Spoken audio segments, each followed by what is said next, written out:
Oh, hey. Hey, how are you? Super. Thanks for having me. Yeah. Hey, James. Welcome to the Glug. Hey, James. We're not at home anymore. We're not at home. This is not Kansas. Hey, everybody. Welcome to this episode of the Glug. Today we are at North Channel Brewing Company. This is really awesome. Our first off-site, which is pretty exciting, I think. Today we're going to be talking with Jameson, Hannah, who is the assistant brewer here at North Channel Brewing Company. And he's going to be talking about some of the beers that he's putting out for their 2-year anniversary, which is something that's really awesome and super exciting for Manistee. Glug!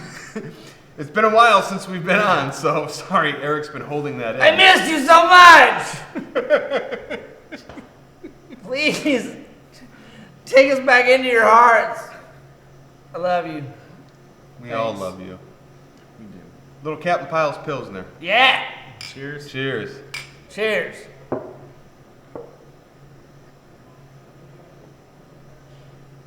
It's good beer, dude.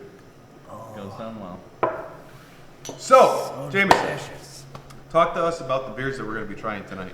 So one of the things I wanted to do was just work with our staff and try to get them involved a little bit. You know, it's our 2-year anniversary party. It's something we are all super excited about. So I wanted to get them involved, talk to them a little bit about, you know, some of the beers that they wanted to brew and, you know, just take inspiration from them and their suggestions. So right now in front of us, we got 4 beers that came about from some of the suggestions from our staff. First up, we've got a Munich Helis. That's with one of our bartenders named Dave. Lemon Lavender Wheat Ale with some honey. And that was with Kyle and Paige. With honey, Eric. A little bit of honey. Lavender. Yeah, lavender. Double Black IPA. That was with Sam. And then the Big Imperial Stout was with Ronnie, so one of our owners' children. I don't understand what's the Double black. Double black. Double IPA? Black, so it's like It's black, but like double. double. blackness. Yeah, Well, it's Is it, it's black? double the Black. alcohol. you of, brewed it twice? Yeah, I brewed it twice. Actually, I did brew it twice. To double up the volume. You're stupid. You guys are idiots. You guys are dumb. Can I go Of course home? we brewed it twice. Of course I did it twice. That's why it's double black. 7 beers in. Geniuses. What's a Helis beer? So Helis is basically like a Pilsner, just a little bit more malt forward. You know, you can kind of think of Pilsners as like the German IPA. They tend to be a little bit more bitter. Helis is more malt forward.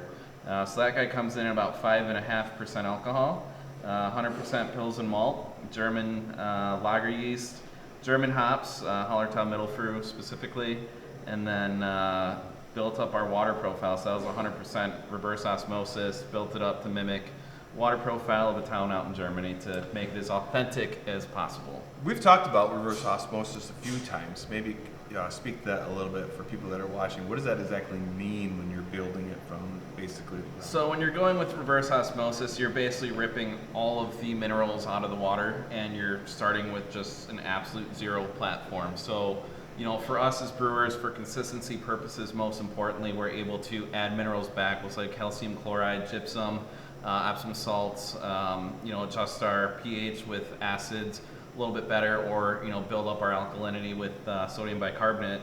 And it just allows us to mimic water profiles for different styles from, you know, different regions, etc. Getting too scientific, perhaps. Sorry, I guys. like sodium bicarbonate in all of my beers. Yeah. It's baking soda. Yes, It is. of course. Yeah. Arm & It's Hammer. really good for heartburn. It's Yeah. good in toothpaste. It's great in toothpaste. My dog's toothpaste is actually Arm & Hammer. Yeah. Yeah, it works great for him. Yeah. Not so much for me. Let's drink this Helis So, beer yeah. and give it a shot. All right. I haven't had this. Cheers, Have you had guys. this? No. No. It's a Helis beer. It's a hell of a beer. Looks like a Pilsner.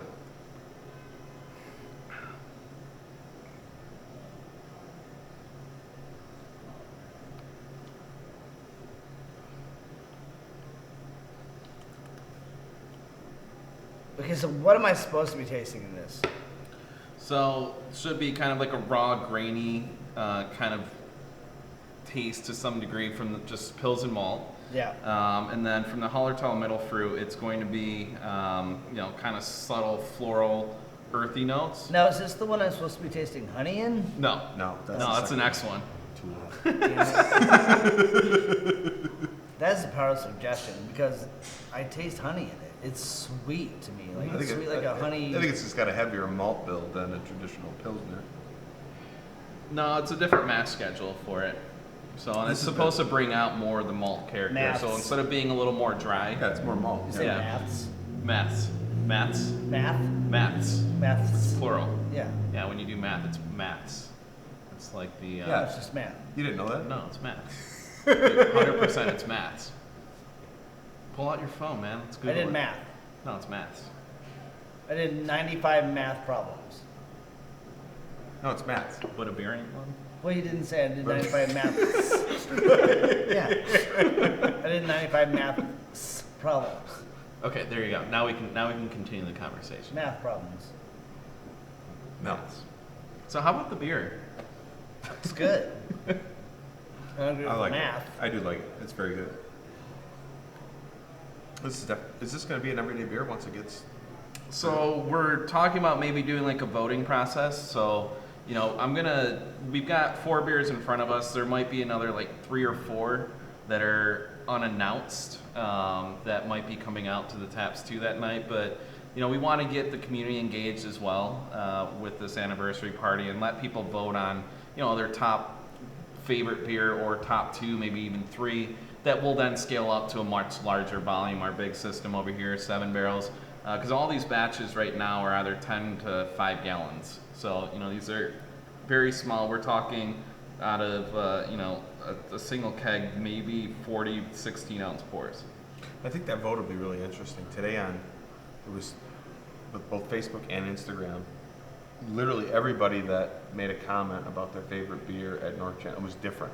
Yeah. Everybody had a different beer. Yep. That's really cool. Yeah, and thank I mean, you that for speaks doing that, by yeah, the way. but that speaks a lot to the variety that you have here. This beer changes a lot. Just in setting. Yeah, it's very good. It's really good. It's complex. And Yeah, for sure.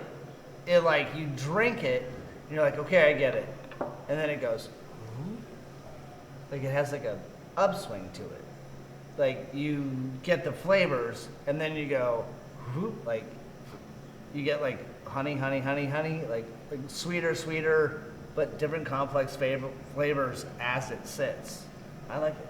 It's good. Before we cut, so again, like we were talking about, you are the assistant brewer. You know, Bill Joslin is the head brewer here at North Channel. He couldn't be here tonight. He had another engagement. Shout out to Bill. Big Bill. Good job with all your beers. What are some of the other responsibilities you have here as an assistant brewer, Jameson? So my official title is actually the director of keg maintenance. So I'm usually in this area over here watching people watch me work. So I watch them watch me work, I guess. Right. So, you know, I guess I'm also the people watcher. So, but realistically, you know, I'm usually squeegee Legally. floors. Squeegee and floors. Legally, Yes. you watch people. Yeah. No, I guess cut that. That was, that may come across I watch people. inappropriately. Watch me Totally not watch the people. intent.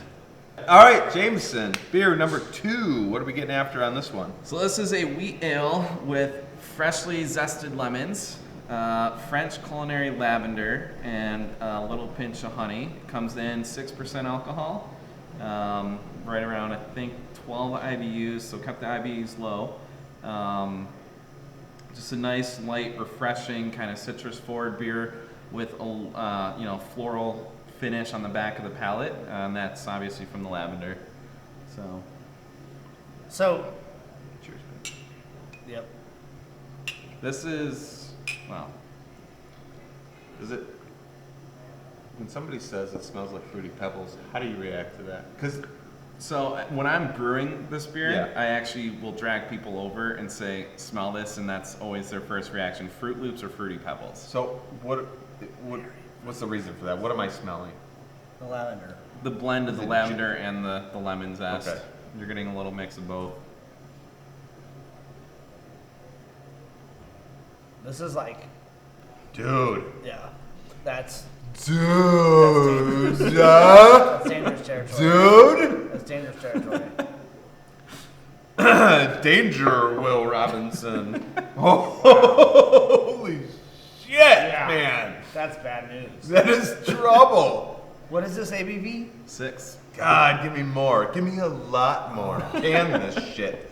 This should be like the flagship. Wow, I like this. Did you just make Eric. breakfast? Like, did you just make breakfast? Like, You like this? that's amazing. This is good. Yeah. Kids watch this show. Sure, dude. This is really good. Good job, brother. You already cussed. Thank you. I don't even worry about it. You I already can say said shit.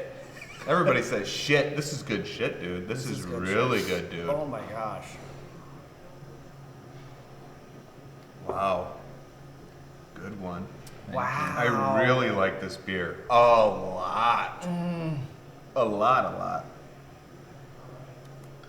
You know, and a lot of people, like, they'll put lavender or something like that in a beer, and you taste it and you go, Grandma's soap. why did you, yes.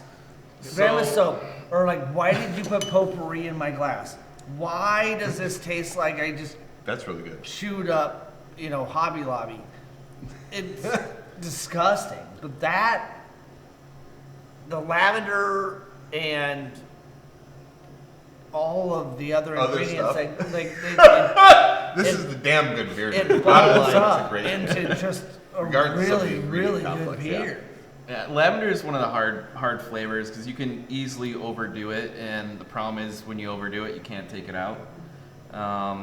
So you know, with this one, the lemon zest definitely helps cut through some of that like kind of mouthfeel you get from the just floralness of The mouthfeel. But the- yeah. I feel you on the Yeah, mouthfeel. yeah, I know you like the mouthfeel. I'm all about mouthfeel. You're all- yeah, oh, I this know. guy can't stand the word mouthfeel. Yep. Yeah, we talked When about you're that making today. a beer like this and you feel like you've hit a home run with it, I mean, how are you? Are you taking meticulous notes on how you put this together? Yeah, I've been brewing this thing for probably at least 4 or 5 years I mean, now. it shows. This Lemons, is super good. I mean, how do you get to the point where you're like, that's enough the right lemon balance. zest? So a lot of trials and tribulations. You know, it's just you screw up a lot of batches, you beg for forgiveness, and you eventually find that proper balance. You know, this is heavily weighted towards lemon zest with literally a pinch of lavender in there. Little goes a really long way, and like I said, you can't take the lavender out. Yeah. So the lemon zest is just there to, I mashed a little bit higher in temperature, so I leave a little more residual sugar in the finished product. Okay. Don't give away Um, your secrets. I mean, this is your Oh, recipe. Like, that's fine. You don't need to go prying this um, out of somebody else's hand or something, you know. But you know, it's as brewers, you know, we strive for balance. That's what you try to look Balance for. is key. And you know, you can't just brew one recipe and move on to the next. You know, if you want to actually achieve proper balance and your end goal, you know, you've got to just keep rebrewing and rebrewing. And you know, to me, that's hugely important to continue down that path until I'm happy, satisfied, and you know, find that reaction that you guys just had to that beer. You know, so it's a lot of work. It sucks sometimes to have to dump batches because you know we don't get things right the first time. I mean, you know, we like to speaking think of we that, do, though, but like when you come up with something like this, do you go, okay, I'm not overall satisfied? Like, I think about drug testing and things like that. They're like, okay, who had this reaction to this? No. But you don't have that. You don't have that, like, okay, I get to take 1,000 people and I get to have them drink this, and then they go, not enough lavender. I think that doesn't that really come down to the brewer though. You're trying the It beer does. before they try the beer. So as a brewer, we're our worst enemy, though, right? So Which I think is a good thing. I would change, you know, every single beer I brew. I would sit there and I would say, no, this isn't right. That's not right. So I'm constantly wanting to change things. Yeah. But it's not always my palate that matters. It's also the consumers. If the consumers like where the product's at, and then I go and change it because now I'm being selfish and changing it for my own personal desire, then, you know, when the consumer gets the next batch, they're like, what the hell just happened to this beer? Yeah. So, you know, you find that balance. You have, you know, as a professional brewer, having, you know, a whole test market out there, so to speak, we watch things like Untapped and all the beer review sites or Facebook groups, blah blah blah, and you look at that feedback, you take it in, you look for the trends of hey, there's way too much lavender in this, like 1 cap, right? Or when you start seeing like, oh, a little bit more lemon zest or a little bit more lemon would strike that balance, and you start seeing majority of those comments kind of reiterating that same thing, then you brew towards that and you add a little bit more lemon zest, and then boom, next batch comes out and people are like, oh man, this is like the perfect balance. People like to see that engagement. They like to see us on the brew house side taking notes, seeing those things, and listening to what they have to say. Right. This is like, so we could have multiple shows just Jameson talking about beer. Yes. that'd get pretty boring. I don't really pay too much attention to Untapped and stuff like that. No. I've been in the business a long time, Oh, yeah. and in the I've been drinking a in the long amount of time. comments, and There's- sometimes it's like, are you being for real? Like, there's that's always that's going to 3-star be beer to you, dude. There's always What- going to be throwaways, but Yeah. you have to remember, we all have different palates. Just because I like to drink hams for a living doesn't mean I've been brewing professionally for Shout out 6 to years. hams. And I drink hams. It's on camera. They can't take this back. That's my favorite beer in the world. You guys might like PBR better than hams, and I'll sit here and argue all day that hams is better. But at the end of the day, it's your palate. So when you look at, as brewers, when we look at the Untapped sites and review sites, it's not you can't be defensive. You have to have thick skin because you're going to get negative comments. But at the same time, we also have to look at it from a perspective of just taking things in, learning from it, and following trends. It's a business. Constructive criticism. Exactly. For sure. All right, beer number 3. What are we on to, Jamison? So this is a double black IPA. This is a very We've already decided that double black beans. It's been brewed twice. Twice. Yes, that's what it means. I took 2 single IPAs, brewed them separate, and combined them into a double batch. This is actually a really good opportunity to explain to the folks that are watching Who don't what a understand, black IPA 'cause is. I don't understand what you just said. So black IPA technically isn't really a recognized style, Right? It would. There are a lot of breweries that are producing this, though. Yes, it would saying fall black under like a IPA. Cascadian dark ale technically. Say that again. Cascadian Cascadian dark, dark ale. Knowledge drop. So Cascadian. with the black IPA, what I did with this one is I literally took just the typical IPA recipe and threw in a pinch of Carafa malt, which is dehusked black malt. Yeah. So you don't get the Is that- astringency. for me, is that a traditional stout malt or? It can be. Okay. Yeah, it absolutely can be. But again, it's dehusked, so you don't get the astringency. And by astringent, I mean somebody actually requested that I say this on camera. You don't get the dry tea bag kind of sensation. Eric knows what a tea bag's all about. Yeah, that's what So. I've heard. The tea bag state. Yeah. So with this beer, 8.5% alcohol, heavy hops in the whirlpool. We use cryo hops, which are cryogenically frozen, and you have to use about 1/3 to 50% of your normal pelletized hops versus the cryo hops that I use in this thing. And then for the dry hops, So instead much of science. using actual There's so much pelletized science. hops, I used a hop oil, which is relatively new to the market. Summit oil was the hop variety, so it just captures a much fresher aroma and flavor to the beer. And it's something new that I've never used before. It was exciting to be able to try this, especially on a small scale for something like this for our anniversary party. And with the black IPA, I wanted to go for darker kind of fruit beer or fruit flavors. If you go for too bright of a flavor against a darker kind of malt backbone, you get too much white noise between the two. So I actually think this is like, I feel where you're coming from. You're ready to drink this. Yeah. But I feel like this is a good opportunity for people that are watching this, especially people that are like really into beer, to understand the science behind what really goes into a beer. So I appreciate that. yeah, It's really absolutely. cool. Cheers. Cheers. guys. We don't really get a chance to talk about this like this in depth about beer, which is really rad. I like it. Never. God, that's good. So the oil just kind of presents like a very fresh hop, almost like a wet hop kind You of get the wet hop character aspect of it. Yep. to it. Again, this was not dry hopped with pelletized hops like you normally find in most IPAs. Honestly, This like is it's just- tricky. It's tricky because you take these two beers right here that are You think it's completely stout when you look different, at it. and you're like, "That's a stout," and you drink it, and you go, "Well, holy crap! Wait a minute, that is Not That's an stout. IPA. Yeah. that's an IPA," and you go, "Well, I should taste coffee in it because it's dark," and you don't. I taste a little of that strong malt flavor, that Yeah. that coffee You get- overtone. It I almost don't tastes get like the burnt coffee, coffee a like- little bit, and I like that. The hop feel to it.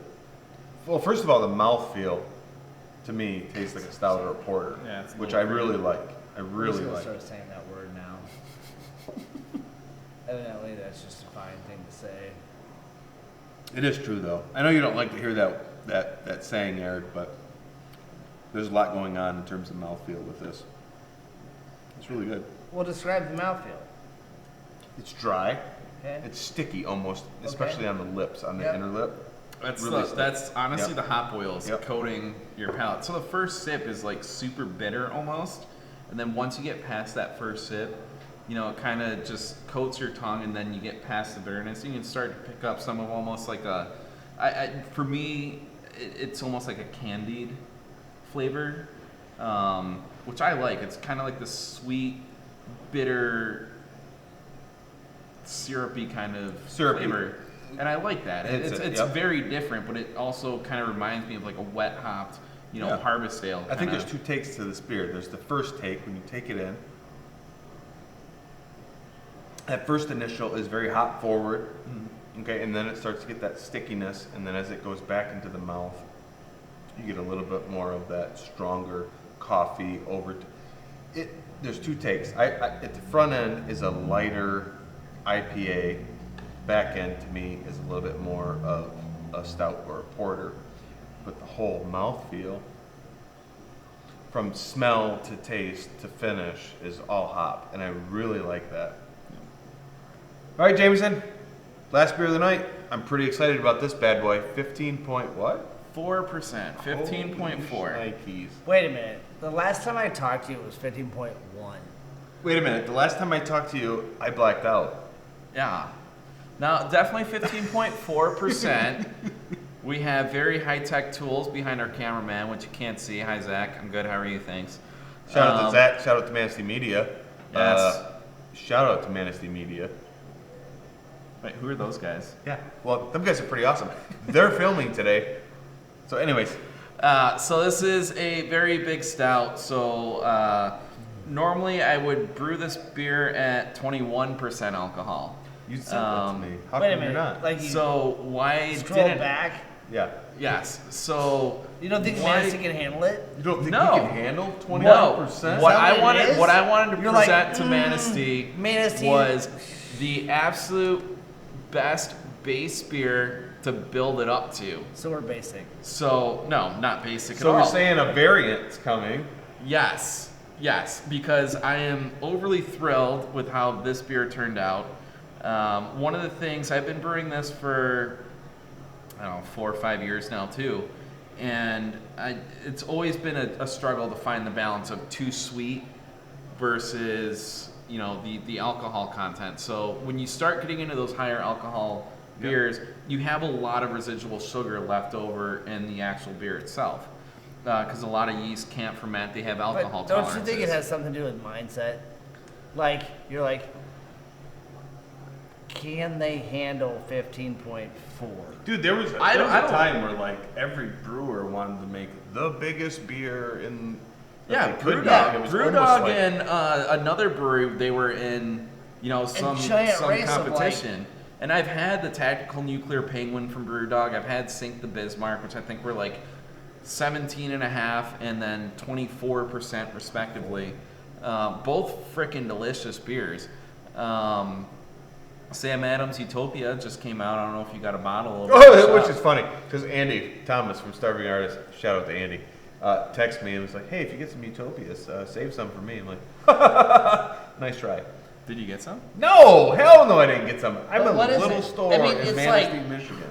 It's one of the best beverages to ever beverage. I don't know how else to word it. It is freaking delicious.